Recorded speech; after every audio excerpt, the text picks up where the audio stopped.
Number 2, consent doesn't exist in marriage. You can't say you're too tired and have a headache and then stare at a blue light for the next hour and a half. If I am at a restaurant with my husband, I do not talk to the hostess, I do not open any doors, and I do not order my own food. I submit and I serve my husband. This is a biblical thing, so don't twist this into something that it's not. I'm a trad wife and I wear a day collar. Which is usually a thing found in the kink community. Is this what the feminists fought for? First go to a soul-sucking job? I just want to go. No. The feminists fought so that your husband couldn't beat and lobotomize you while you cosplay Betty Draper. Nobody gives a shit if you cook or clean. This is not a judgment-free zone. Welcome to the DS community. On your knees, darling. And while you kneel here next to me, we're diving into some real-world lore today because we need to talk about trad wives and how they're ruining the sub-dom community. Now, before we begin, a little about me. I am a submissive. I'm in a DS lovers relationship. I have a worship dom. I've also lived in a 24/7 DS dynamic prior to this relationship. That means that I've consented to giving up power, but only in very specific, very mutual, and very spicy ways. And maybe most relevant to today's video, I grew up in a high-demand religion in a deeply conservative family. For years, I was told submission was not a choice, that it was my only option. My stepdad marrying my mom got us out, but I've seen both sides of this coin that we're about to spin. So, trigger warnings. And this time, I mean that sincerely. This essay will include discussions of essay and marital essay, religious trauma, and spicy content. And heads up, if you're a conservative or religious person, there's a very high chance you're going to be offended by this video. And that's not sarcasm, that is an actual full warning. I am going to explain how people in said community are bringing toxicity into my community. And that can be a hard pill to swallow. But given the number of red pill husbands I've seen among the ranks of the women we're talking about, I'm pretty sure they know how to swallow pills. Now, before anyone starts frothing at the mouth, I do want to say clearly, I am not against stay-at-home mothers. I am not against women who want to be homemakers. And I am not against anyone wanting to submit to their husband. If I was, I would be a hypocrite. In fact, if these trad wives weren't preaching domination without consent, submission without boundaries, and turning quink into church doctrine, I would be welcoming them with open arms. If they dropped the purity politics and just said, hey, I like being pampered and dominated, I would be the first to say, welcome to the community, baby. Let me give you some great aftercare tips. But sadly, that's not what's happening. These women are stripping the liberation from quink. They're removing consent from the power exchange. They're packaging up abuse in a pink bow and calling it God's will. So today's episode is going to be a little different. It's part scripted essay, which is my normal style, and part talking head commentary in reactions to the TikToks that got us here. And before we go deeper, quick reminder. I am a sub, which means I take orders, but only from people I trust. But today, I have an order for you. Hit that subscribe button, be a good little viewer, and give your favorite chaotic submissive some algorithmic love. Okay, that felt all kinds of wrong. I definitely am not a switch. But with that, grab your cozy drink, take a deep breath, because we're about to go a little deep. And this video today is brought to you by Dubby Energy Drink, but more on that later in the video. So what is subdom or DS culture? Before we can go any further, we need to lay out a proper foundation. Because if you're not part of the quink community, or if your only exposure to subdom dynamics comes from TikTok or a church pulpit, I promise you, you've got it wrong. If you're a fan of the channel, you've probably heard a lot of this discussion before, but stick around because there might be some new items that you haven't heard. DS stands for dominance and submission. It's a power exchange dynamic built on consent, communication, and trust. And that is the entire point. It's about mutual pleasure, mutual safety, and yes, sometimes, in certain groups, mutual pain. Let's define the basics. A dominant, or dom, D-O-M for masculine and D-O-M-M-E for feminine, is a person who takes control, guides, commands, leads, or nurtures in the dynamic. A submissive, or a sub, is the person who gives over control in specific and negotiated ways. They are the person who receives guidance, commands, feels safest when they are following, and nurtures through the softer side of the dynamic. One thing that needs to be made crystal clear is that DS has nothing to do with gender roles. Anyone can be a dom, anyone can be a sub. You don't have to be cisgendered, you don't have to be hetero, and you don't even have to be a couple to participate in the power exchange. There's no requirement that a man is a dominant and a woman is submissive. In fact, if you think that's the case, that's the patriarchy talking, not our community. Sub-dom dynamics span all genders, all sexualities, all body types, and even all ability levels. It's not exclusionary. It doesn't require there to be any kind of binary. You can be queer, trans, disabled, plus side, neurodivergent, etc., and you belong here just as much as everyone else. And that's because power exchange is about connection and consent, not about fitting into a traditional mold of, quote, masculinity and femininity and what it's supposed to look like. So what is DS lovers? DS lovers, which is what I live now, means my partner and I play with DS elements in private, if you know what I mean, without upsetting my YouTube overlords. I submit to him in small ways, little choices, acts of affection, subtle moments of surrender outside of the bedroom. It's prepare play, a shared language, but I'm still the one that steers my life.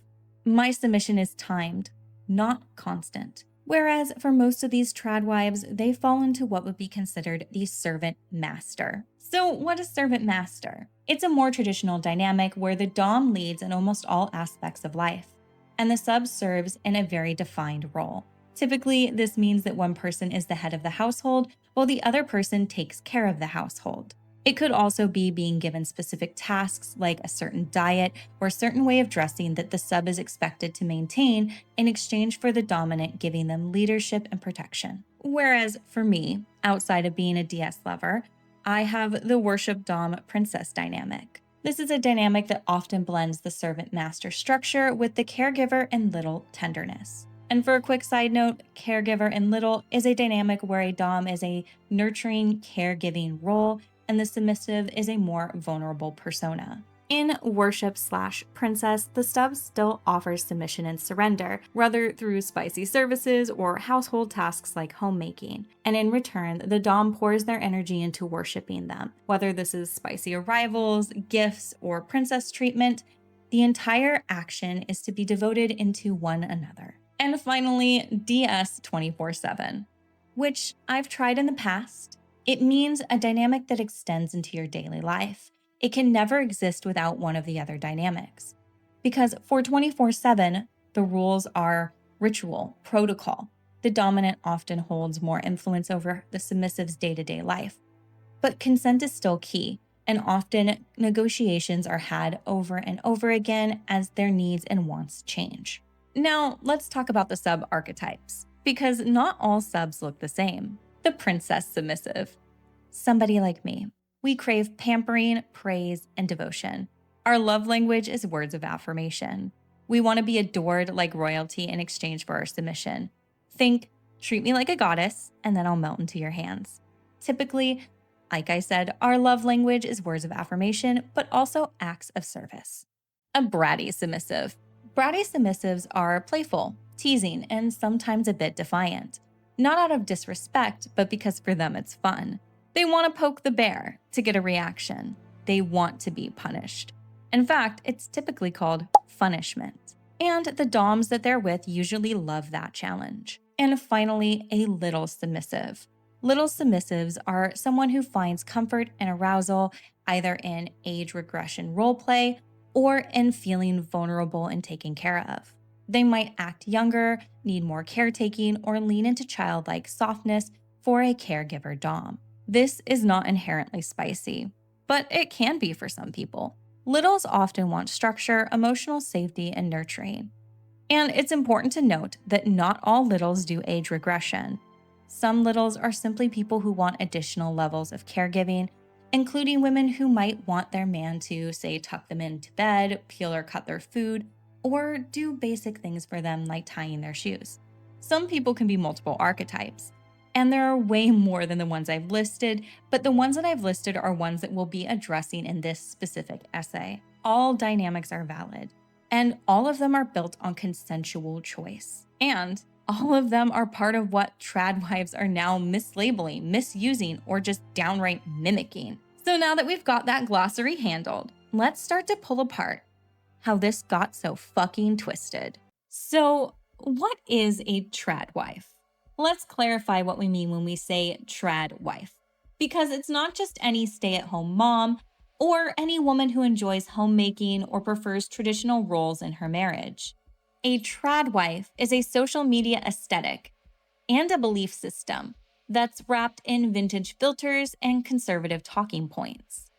She's not just baking bread and cleaning her house. She's preaching a doctrine that women belong in the home, that men are the head of the household, that submission is owed to your husband, not earned, and that femininity is simply a checklist of aesthetics: long hair, soft makeup, modest dress, staying silent, and staying obedient. But before we go further, I do want to clarify something important.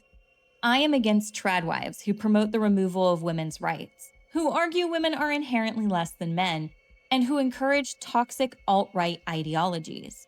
But I am not against homemaking. I'm not against femininity or marriage or even stay-at-home mothers. If I were, that would be a little weird, right? Considering that I'm the daughter of a stay-at-home mom. I love baking. I love cooking. I offer homemaking as a form of devotion to my husband because I am married. And I even wear matching pajama sets, put on perfume before bed because I like how it smells, and my favorite colors are black and pink. Even when I'm in comfy clothes, I'm often a polished feminine girl, regardless of the jokes I make about my abrasive personality traits being called masculine. I get it. And I know that in a lineup, I look exactly like the kind of woman who makes princess treatment TikToks. Trust me, I know. And I hate it. But we'll get into why I hate it in that chapter. But the point is, a woman who cooks, cleans, and dresses up is not automatically a tradwife. Let's not conflate aesthetics with ideology. Tradwife content often idealizes the 1950s, but it likes to leave out the labor strikes, the segregation, and the lack of women's rights. They like to cherry-pick the image of a smiling, apron-wrapped woman cooking dinner while her husband reads the paper. But here's the thing. That perfect image? It was a fantasy then, and it's a fantasy now. It was never the actual way people lived back then. It was a post-World War II advertising campaign that is now turned into a cultural myth. And now it's being revived and glamorized by influencers who use words like high-value woman, while spouting the same old purity culture, often under the guise of soft life aesthetics or Christian femininity coaching. Being a traditional wife isn't inherently bad if it's chosen freely, with full autonomy and mutual respect. But guess what? That's not what these TikToks and viral reels are pushing. What they're not saying is, you can just choose this. What they're actually saying is, you should choose this. You have to choose this. And then if you don't act like them, you're a bad woman. You're a failed wife. You're an unworthy partner. That isn't empowerment. That's propaganda 101, baby. So when I say tradwives are ruining DS culture, I'm not attacking women who stay at home and raise their children.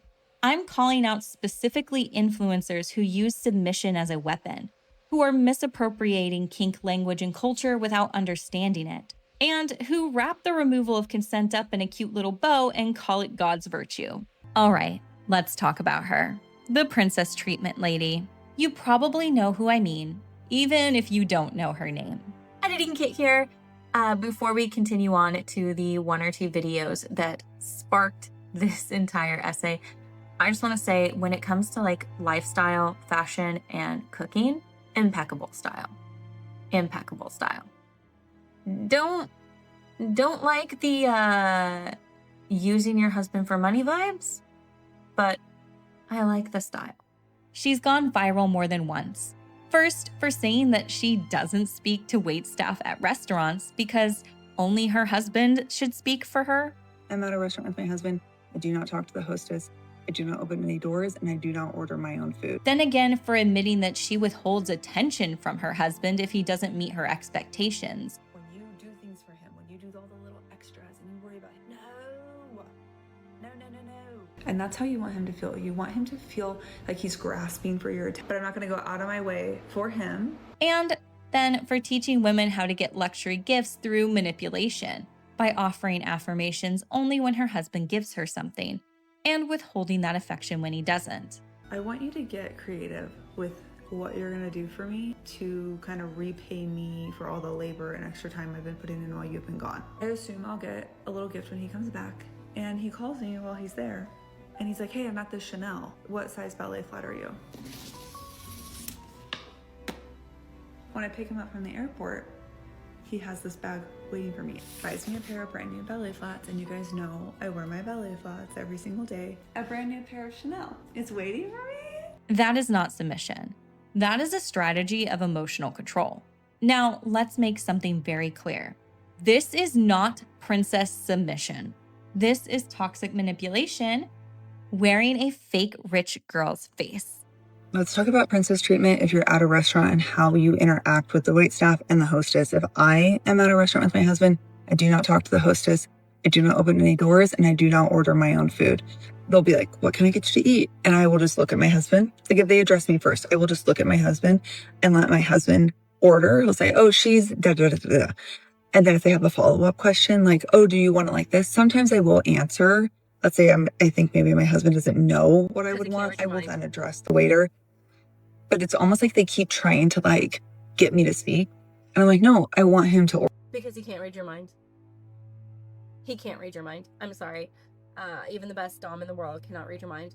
Order for me. I like when he orders for me. It's not that I'm not capable of ordering for myself. It's just fun. It's just a fun princess treatment thing. It makes me feel special. It makes me just feel the most elegant, lovely women are often soft-spoken and don't overspeak. They're not loud. Maybe let's also talk about that. You're not going to be laughing loudly, speaking loudly. Okay. As someone who grew up around a lot of people who are LDS, is this lady LDS? Like, I know she's currently living in Salt Lake City. She used to live in New York. Is she LDS? Because not laughing loudly, speaking softly, letting other people speak for you and lead you, those are incredibly like female etiquette ingrained from LDS ideology. Just a question. I am a recently promoted housewife / stay-at-home mom. Before that, I was working full-time, and I would say I was definitely in a more like masculine energy. No. Okay, I'm gonna put it out there. Gonna put it out there to the universe. Y'all can disagree. If you disagree, you're wrong. But there isn't masculine energy and feminine energy and you're pulling from DS culture to talk about submission and integrating it into your religion. There is no gender norm in sub-dom culture. You do not have to be masculine to be a dom or feminine to be a sub, and you don't have to be a man or a woman to be in either of those positions. So all those people that are like femininity coaches, shut the fuck up. I'm sorry. I'm not sorry, but shut the fuck up. Just thank you. I did record the talking head reactions and the scripting and voiceover at different times, so forgive me if during this essay anything slightly overlaps. Princess treatment, when used correctly within a DS context, is about devotion. It's about choosing to pamper someone, treating them like royalty, not because they demand it or punish you if you don't, but because it's part of your dynamic. We princess subs give something in return. We give our obedience, our softness, our submission, and most importantly, our consent. But the princess treatment lady doesn't really do that. She gives love only in exchange for gifts. She withholds affection when she doesn't get her way. She expects constant care, but offers no real submission, no vulnerability, and no aftercare to her husband. She isn't really a submissive. She's playing out a caregiver queen while claiming that she's doing it in the name of femininity. And listen, if she were just a little submissive who wanted to be taken care of, that would be fine. There's nothing wrong with being a little, whether you do age regression or not. Editing Kit here. And just to clarify, I am a princess submissive. And as we talked about, that's a combination of the tenderness of caregiver and little with the servant master dynamic of it extending beyond your bedroom. But Also, I am also a DS lover. So when I say that age regression isn't required, I mean it. And my thing is when I think of princess treatment lady, I get it. She wants to be a princess sub, which again is adjacent to being a little. Like, we like to be called little one, little love, little treasure. We want to feel small and cherished and protected. That's why we're a princess and not a queen. But I think the thing is she wants to be like that, and she wants to have that caregiver and princess dynamic, but because she doesn't give in return and she doesn't actually hold herself in a princess space, she holds herself in more of like I'm a queen, you should worship me, give me whatever I want at space, rather than I'm a sweet princess, take care of me, love me, cherish me, I will do whatever you want, daddy. I think that's where her big problem comes in and why I get so frustrated with her misrepresentation of princess treatment. Just for clarification. And to explain, again, being little doesn't mean you have to have age regression. I do not age regress, but I am a princess, therefore I fall into the little category. Plenty of littles want to be tucked in, spoken for, or have their food cut for them. And that's perfectly valid. It's a great way to escape the pressures that we have in our everyday life as adults. But in the quink community, it's understood that the dom is also a caregiver, and that they're consenting to that through communication, and that there's always mutual aftercare as part of that deal. But she's not doing any of that.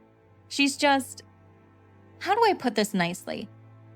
Extracting resources from her partner while labeling it as a submissive act, but it's not. It's control. And it's important to note, aftercare, for example, is an essential part of DS culture.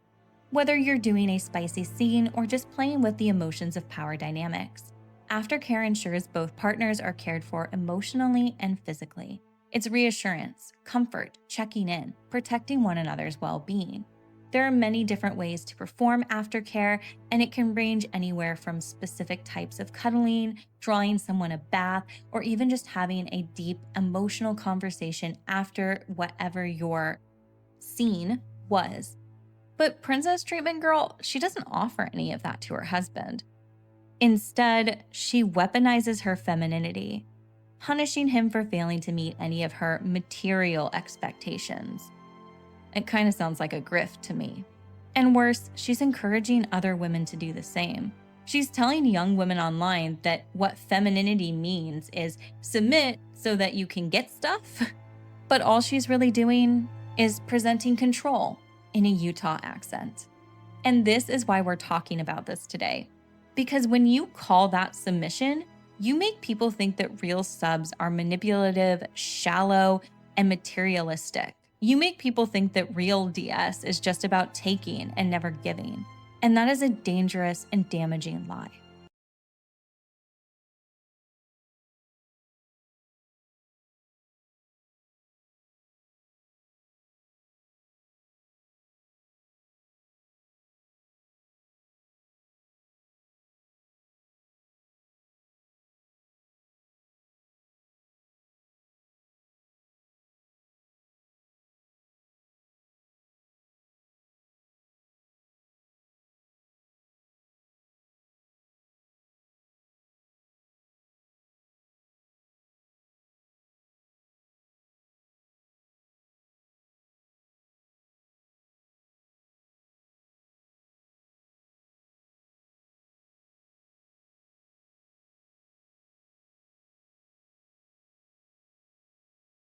Now, let's talk about Daycaller Girl, the one who saw a piece of sacred quink culture and thought, you know what this needs?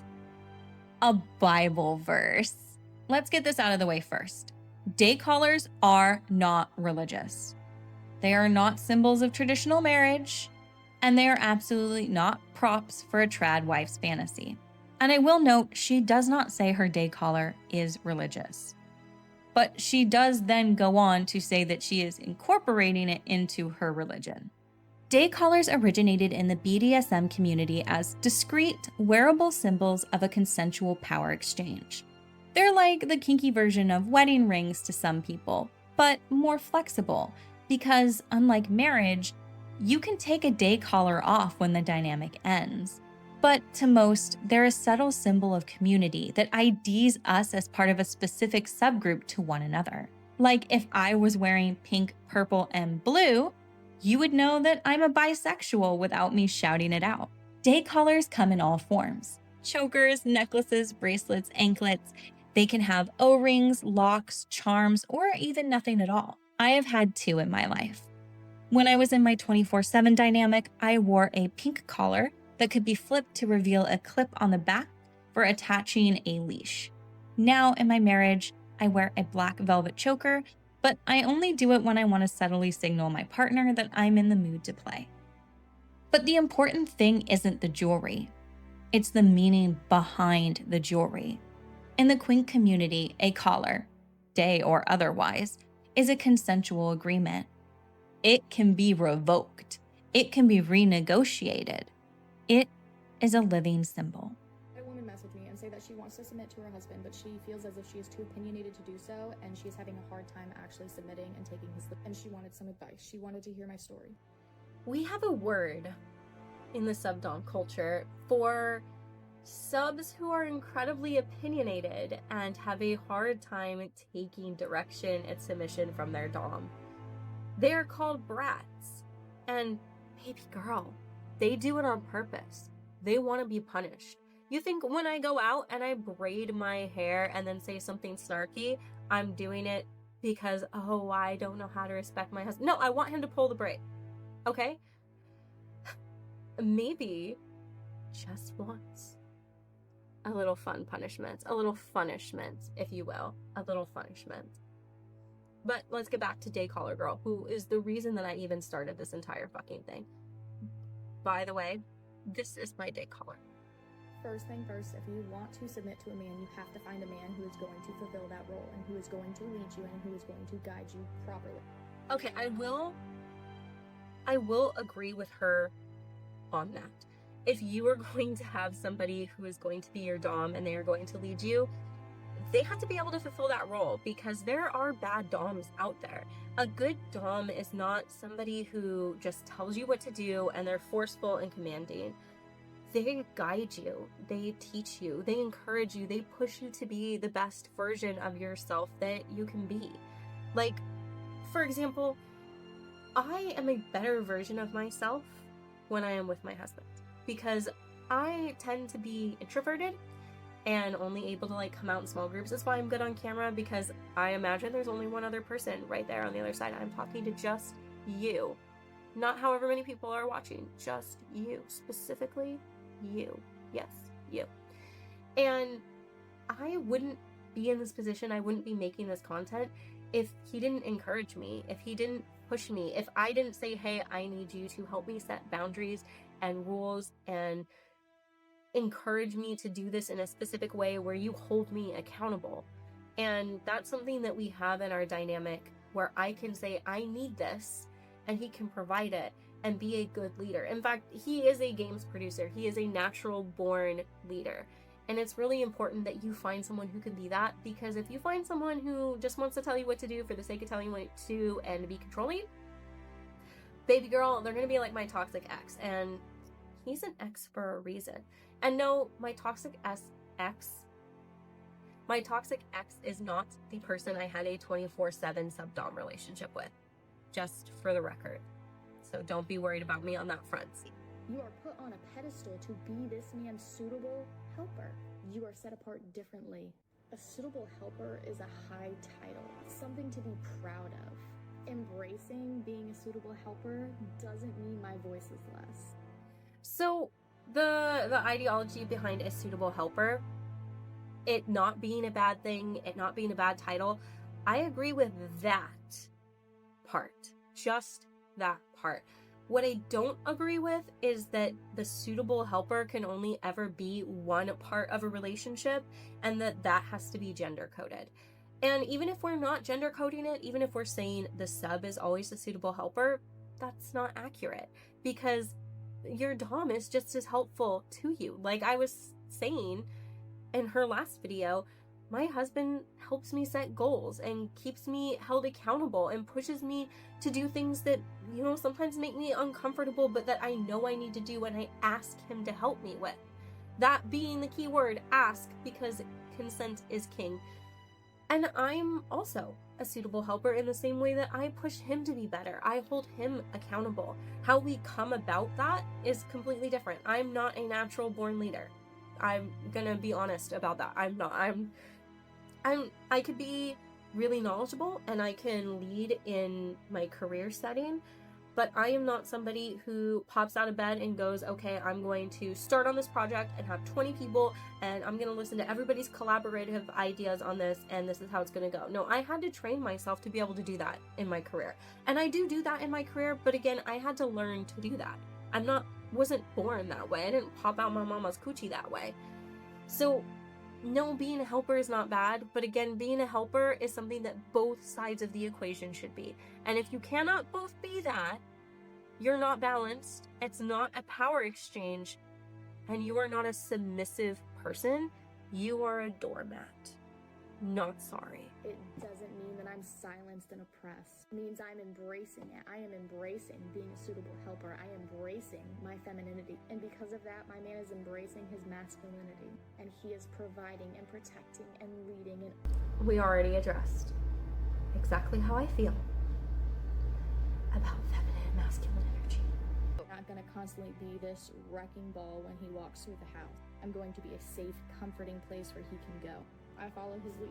Anywhere that he goes, anything that he says. Okay, so I don't have a problem with that. If you want to follow your partner's lead and do whatever they say, as long as that's your choice, you're consenting to that, that is not their expectation on you. And let's make it very clear, if they ever expect that of you, that's where we're crossing into some toxic territory. So Made her delete her account. Her entire account, y'all made her delete. Feminism is supposed to be supporting other women's choices, whether that's yours or not. If this lady is in some sort of quinky dynamic, who cares? Y'all bullied her off of social. Okay, I have some opinions on that. So, while I agree that what we choose to do is our own lives, our own opinions, and I do think that feminism should be about choice. I am a feminist, and I am a loud and proud, openly spoken feminist. I do think that where we cross the line is when you go from, this is what I do in my marriage, to this is what femininity means. This is what masculinity means. This is the right way to do this.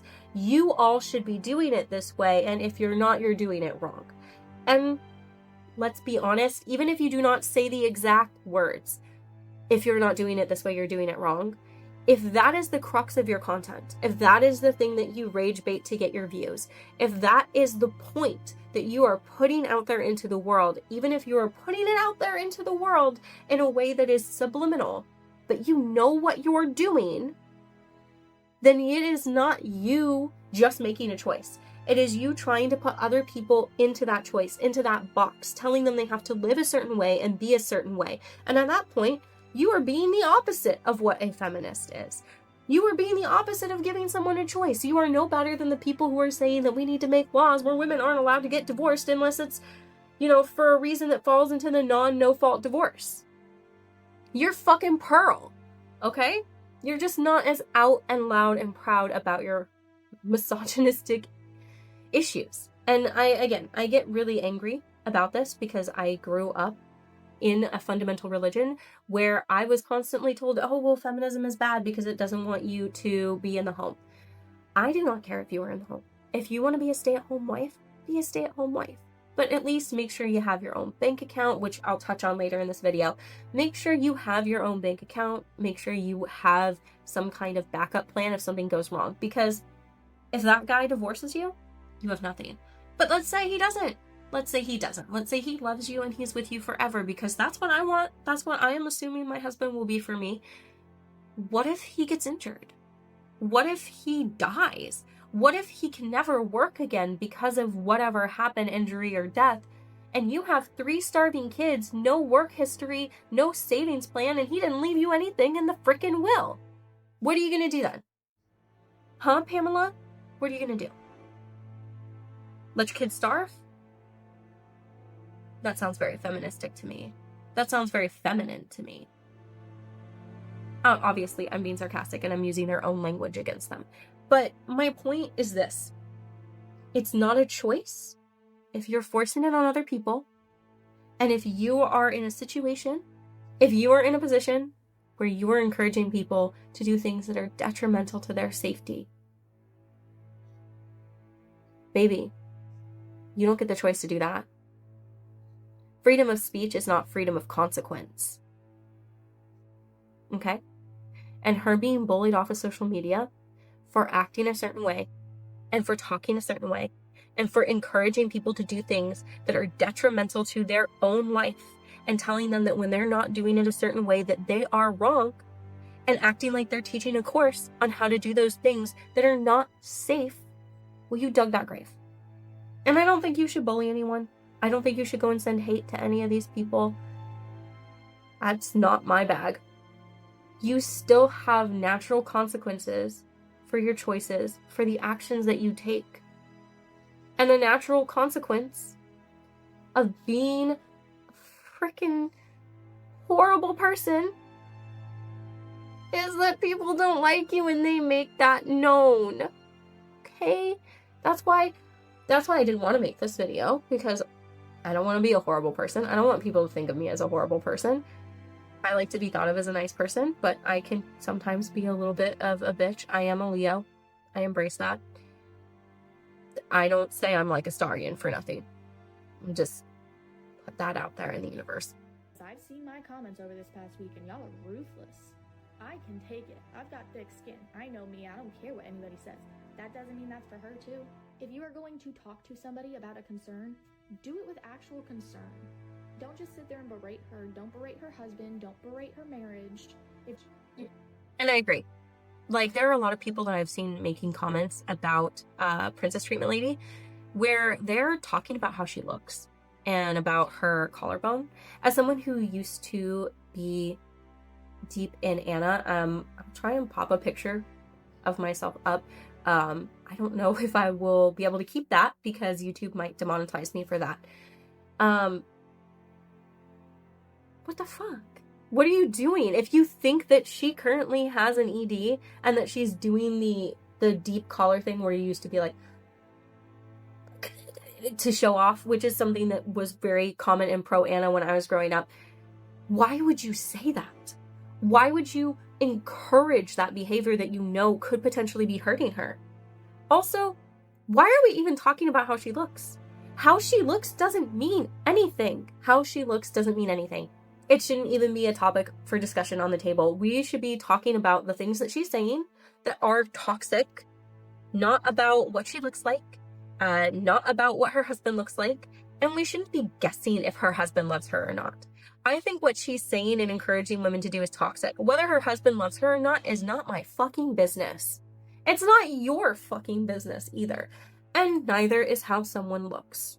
Like, if you want to take the high ground, if you want to critique someone and how they're acting because you think you're the bigger person and you stoop down to their looks, even if they stooped to it first, you're not the bigger person.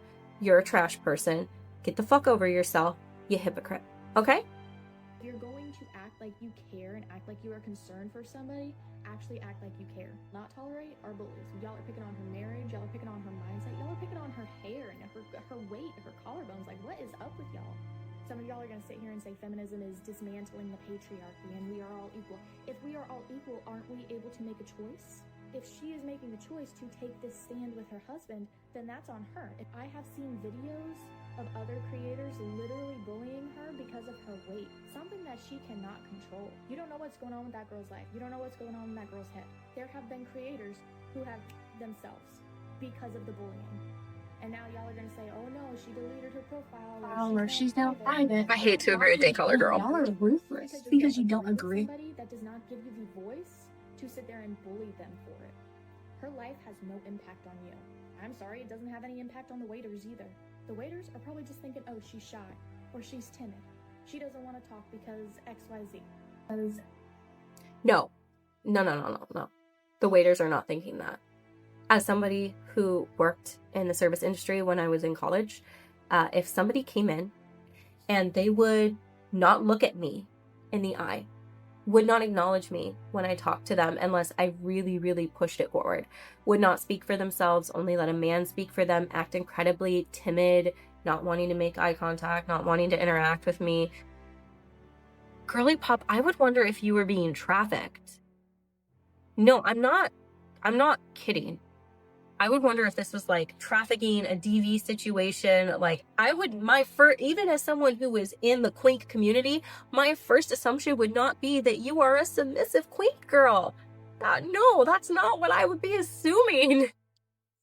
Maybe princess treatment needs to wear some kind of day collar. I'm kidding. You should not be wearing a day collar unless you actually are part of the quink community and you know what it represents and what you're doing. That being said, if you want to wear a collar to represent your relationship to someone, do it. Just don't appropriate the name. It's not hard. It's like, it's no different than if you're not Jewish, you shouldn't be wearing a yarmulke. Granted, I'm giving that example because I am a Jewish girl, even though I don't practice religion, but I definitely would assume that you were also Jewish if you were wearing a yarmulke, so it would be weird if you were wearing it when you're not. That's appropriation. It goes 4 subcultures, 2. They are more than likely not thinking what it actually is for her and her husband. If it does not affect you, there's this beautiful thing called scrolling. And Princess Treatment Lady, I don't know if you're ever going to see this, but if you have, you can message me. I am so sorry they have done this to you. As you can tell, I did not keep scrolling, and that's because people are appropriating my subculture. So it does affect me, and it is about me. Otherwise, I would keep scrolling because honestly, there is a lot of content that I just keep scrolling on. On my Finsta TikTok, I love watching like zero waste content. I love watching homemaking and baking content.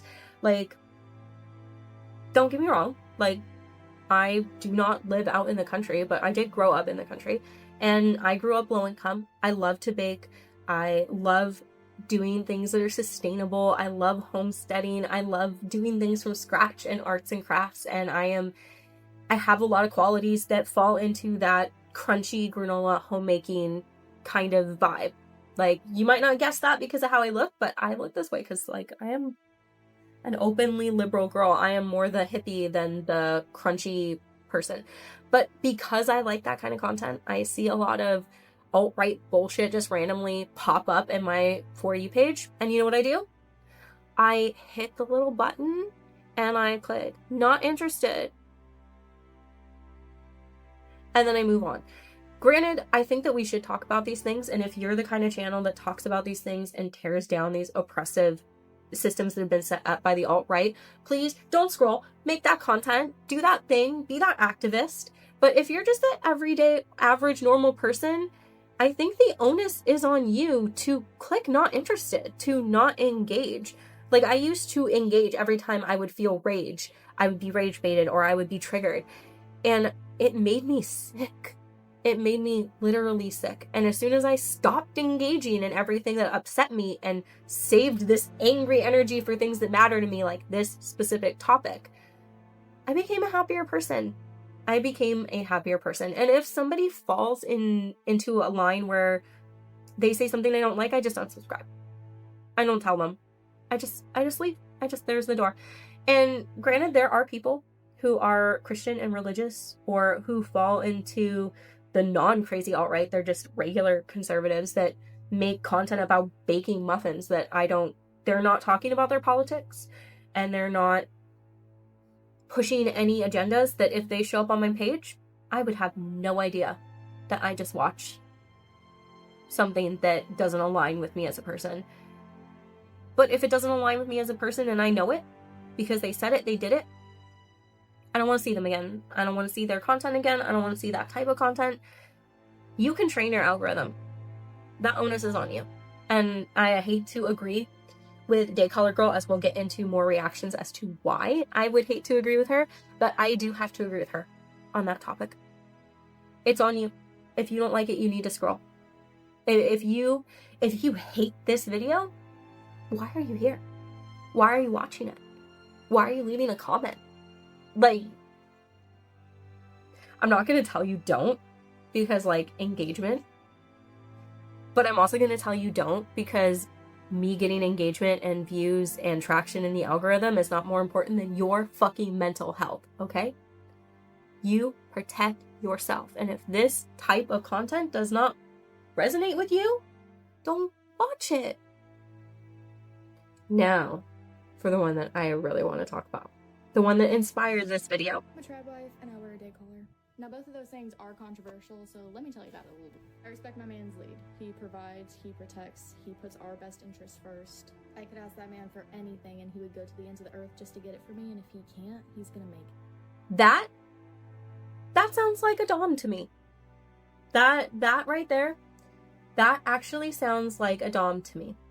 Because that is basically how the system works. So the idea is that as a submissive, I gift my submission in negotiated ways, but I gift my submission, my love, my devotion, and my adoration.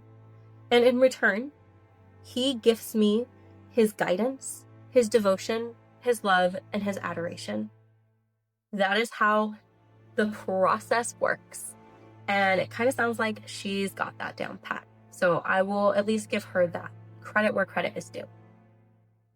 My phone is dying because I'm batch recording because I don't want to put all of this on again. So I'm batch recording everything for the next month that needs my freaking face in it, except for my editing Kitera here that comes in at the last minute.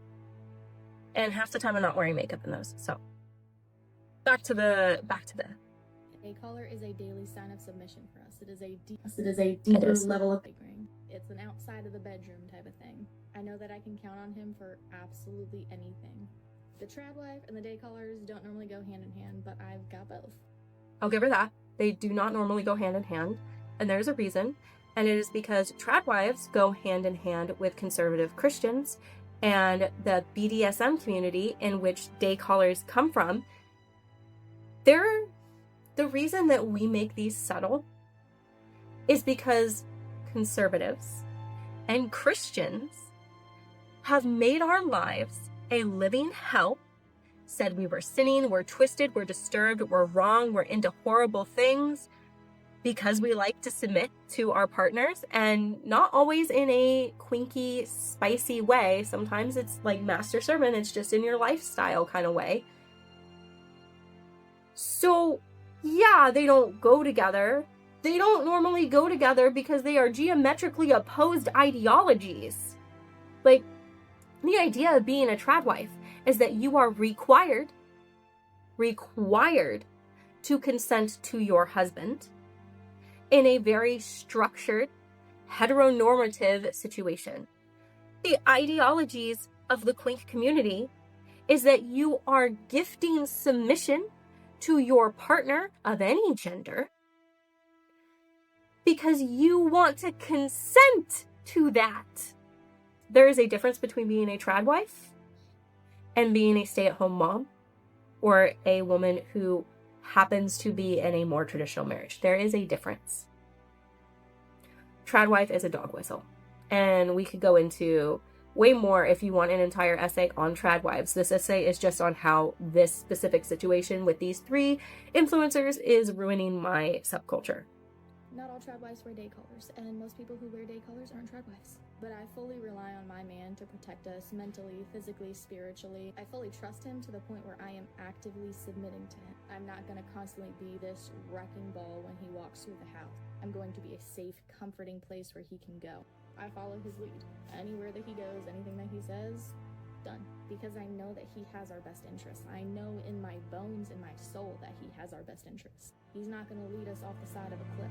And if there is anything that I have an opinion about, I'm like, hey, I don't think we should do that. I'm going to voice my opinions, and he's going to take it into account and then make his decision based on that. We had to rewatch that because I saw the letters on the screen coming, and oh my god. He protects, he provides, he leads. I stay home, I make the house a home, and I can truly, fully embrace femininity because of my man. I'm sorry. I'm sorry. If you have an opinion on something, you have like a hard stop boundary. Is he also going to take that into account? To take something into account and then make your decisions based on that, which were her exact words, means that at the end of the day, it's still his final decision, that he could just go, hey, you know what? I don't want to respect your boundary. We're going to do this anyway. That is not healthy. And that is not what this symbolizes in submission. Because at the end of the day, if I don't want to do something, guess what? I don't have to do it. This comes off. This is a symbol of me choosing to submit. But that doesn't mean that it's 24/7, and that doesn't mean that it's everything. That doesn't mean that he has the final decision in every single aspect of everything ever. No, because it's about consent. I have the ability to consent. We don't do anything that the sub does not want to do, and vice versa. We do not do anything that the dom does not want to do. There is a balance there, a healthy balance that is based around mutual communication, understanding, because it is a power exchange, not a power level. It's not a hierarchy. It's not, oh, the dom is up here and oh, the sub is down here. Whereas in a trad wife relationship, the husband is up here and the wife is down here. Like it goes God, husband, wife, then kids. I have some very strong opinions on that as well. Again, I grew up fundy, so I grew up surrounded by trad wives. I know what the ideology is. That said, I'm so angry. Okay. I'm so angry for them, for what they're giving up, for what they're being convinced that they need to give up. What do you do in a situation where you are genuinely not okay with something and he decides that you have to be okay with it anyway? Because let me tell you what, that doesn't happen in my community. Not in healthy sub-dom relationships. No, it doesn't. It's all fun and games. It is, I swear, I think I say this in my scripted part of the essay, but it is all fun and games until you want to stop and he will not let you. And that is not what this is about. This is about equality. And this is a horrible phrase to say, especially because of my skin tone. But when you are sub-dom, you are equal, but different. You don't have the same roles in your dynamic. Your roles are different. But no role is more important, or higher, or more in command than the other. And none of those roles overtake your consent. It is not taken into consideration. It is a negotiation. And baby girl, baby day caller girl, you don't do that. And that's why we're here. That's why we were having this conversation. That is why I am angry. Because you are promoting something that is fundamentally different than this collar around my neck. And you are teaching people that this means something it doesn't mean, who aren't part of my community, and they're turning around and deciding that this is what everyone in my community must be like. That we're all fucking crazy, oppressed. We already have a bad image of people assuming that because it's BDSM that it's just men abusing and beating and essaying women. And that's not what it is. It's not even all men who are doms. Or all women who are subs. And you are perpetuating that narrative. And that is dangerous and toxic and fucked up. But absolute hard side note, and this is more about the person who created this piece of jewelry she is wearing because it was custom created by a shop on Etsy. She has a gorgeous O-ring day collar. Like the one she is wearing, I've actually looked at because I want to upgrade. Gorgeous. Absolutely gorgeous. The artist, amazing. And I do not like this girl or what she stands for. But she is got impeccable taste. When it comes to jewelry, like, she has got impeccable taste. I'm not gonna deny her that. Props, girl. Text, he provides, he leads. I stay home, I make the house a home, and I can truly, fully embrace femininity because of my man. Recording Kit here, who will be considered like editing Kit here. I wanted to react to every single solitary one of these videos that I'm going to show in between these chapters, but that is unfeasible for the amount of time that you exist as a human, so I decided just to focus on the two that needed my actual commentary in them for things to make more sense. And the other ones I'm just going to actively show you on the screen and then move into my written reaction to them. So I am going to go and take all of this off and then go back to doing just regular voiceover recording after I make a scrumptious dinner, because I can be a liberal and a homemaker without being a fucking trad wife. What Liz did, what Daycaller Girl did, was strip away the consent and replace it with doctrine. She reframed a symbol of negotiated desire and mutual submission as something your husband gives you as a mark of dominance sanctioned by God. I'm sorry, but that's not quaint. That's just patriarchy on a leash. And here's the dangerous part. In DS, if a submissive says, stop, everything stops. The collar comes off, the play ends. Their no actually means something. But in the trad wife world, that submission isn't reversible. There is no safe word. There is no off switch.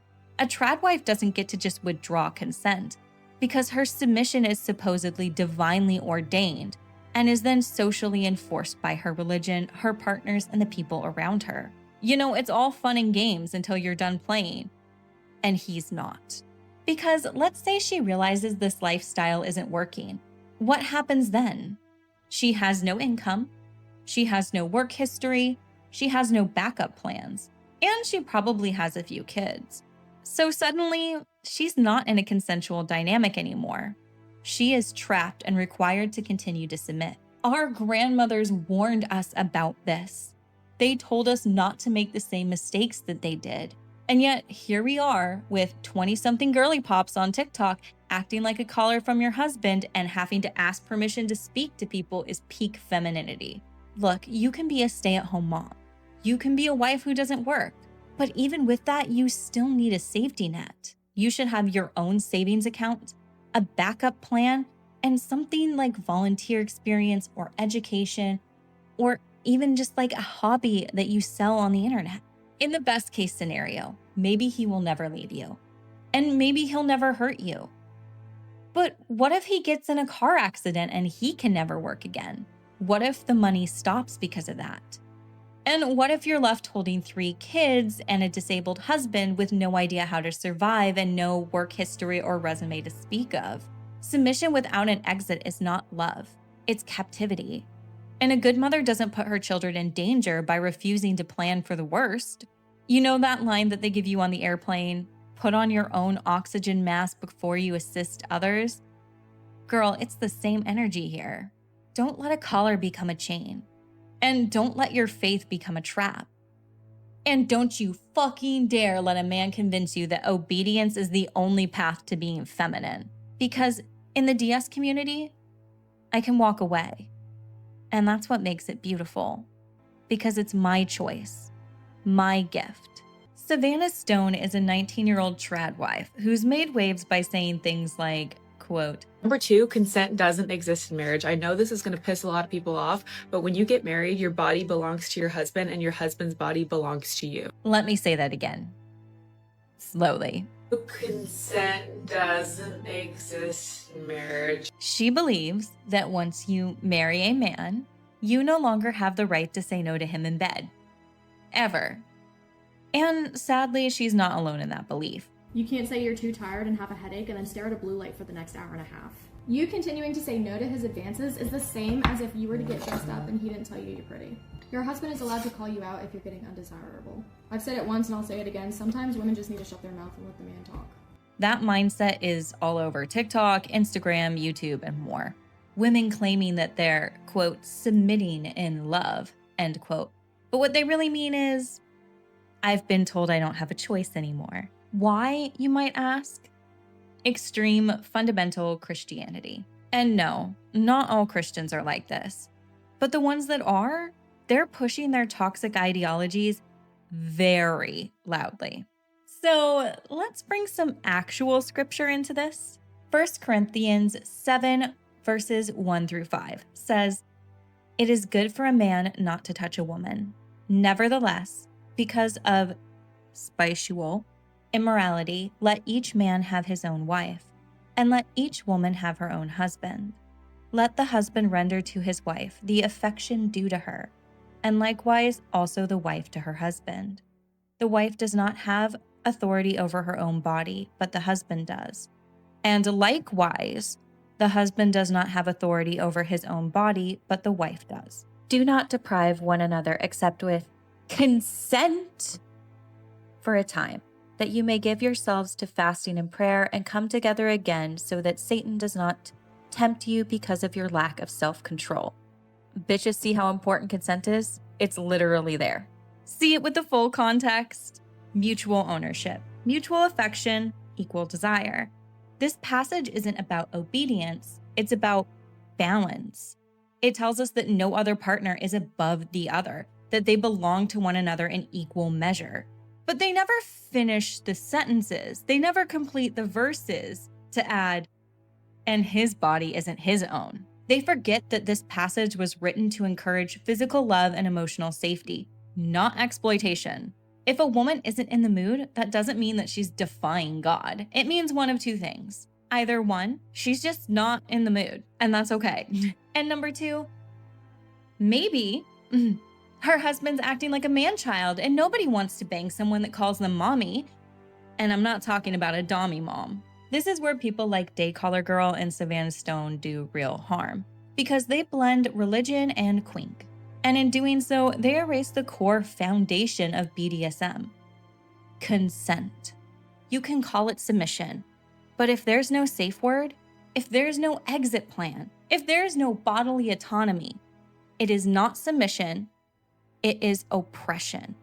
Now, I know that was a tough one, but it matters to me deeply, and it needed to be talked about. Because as ascended Astarian girlies, at the very least, you're probably interested in DS culture. Or maybe you already play. Maybe you're curious. Or maybe you just like spicy vampire boys who talk about owning you while they growl. And I want you to know the difference between what is healthy DS and what is toxic tradwife ideology. Because they're not the same. And I want you to know the red flags so you don't end up getting hurt, like a lot of new people coming into this community can be. As someone who lives in a DS dynamic, who's submissive by choice, and who writes spicy DS romances for a living, this stuff is really personal to me. And yes, as a bi girly, I write LGBTQ+ characters all of the time. Not all of my doms are men, not all of my subs are women, and not all of my couples are cisgendered or heterosexual. The DS world is wide and beautiful and welcoming to all. Okay, darlings. You know me.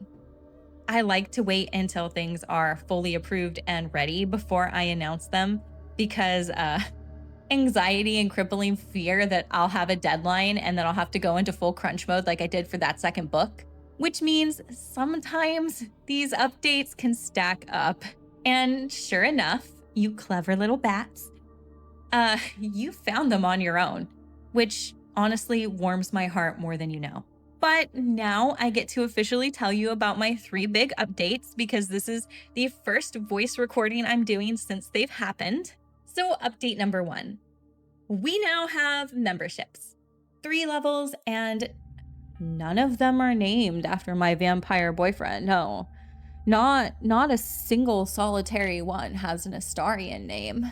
Level 1 is called Little Nibbles. You'll get loyalty badges and early access to videos, which sometimes that access might be like 1 or 2 days, and sometimes it might be a whole week. It really just depends on when I finish that video because I have it set up to automatically go to members first when I upload the video. Plus, there will also be shoutouts in the videos, members only behind the scenes posts, and quarterly live streams where you can ask me anything, and special polls that give your votes extra weight on upcoming content. Speaking of shoutouts, I have to give love to our first 3 members. I Would Rather Be Reading, Liberty J, and Wayward Laurel. Thank you, darlings. The next level we have is juice boxes. You'll get everything from little nibbles, plus your own exclusive channel in Discord, a private Facebook group, members-only shorts of me answering lore questions, and early sneak peeks from my books, and even teaser clips of essays while I'm still editing them. And then the top tier, Dark Consorts. You'll get everything from the first 2 levels, and you'll also get every single one of my books for free as they release. Plus the occasional members-only video that is so spicy or so chaotic that the YouTube overlords would definitely smite me if I dare to post it publicly. And by spicy, I mean I'll finally get to talk openly about DS relationships, sub-dom dynamics, BDSM in videos or shorts. And then there's also things that I always want to do, but I can't publicly because they need to be marked 18+. Like speaking more candidly on characters like Astarion in some spicy context, reading from my books or fan fiction, or even discussing romance scenes or unaliving scenes in Baldur's Gate 3 with more realism than the public algorithm will ever allow. And next, the second update, I have my first brand collab, which I wasn't expecting. I always thought that that was something that happens when you're like 50K followers or you go viral or any other number of things I've never achieved. They're not technically a sponsor. I want to be fully transparent. They do not pay me up front, but I do get to give you guys discounts. So it's kind of like an affiliate program, but with added benefits. So better than Amazon Associates. We did try the product together during one of our live stream hangouts. I don't believe in promoting anything I haven't tried and enjoyed, and I wanted to do it live because I'm so excited for this step because it's brand new and I wanted you guys to get to be a part of it with me. The brand is called Dubby and they're a powdered energy drink. They use coffee bean extract for their caffeine, which means the buzz was kind of intense. Okay, so editing kit here.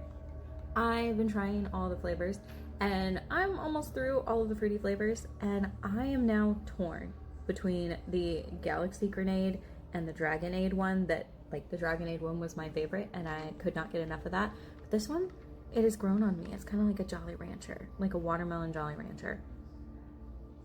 I think I might make this one the next one that I buy instead of the Dragon one. Just keeping it real. Drink Jolly Rancher. So far, I love the dragon fruit lemonade flavor, but the yuzu is my husband's favorite and he keeps drinking it. Like, sir, share. But the best part was that it didn't put me to sleep.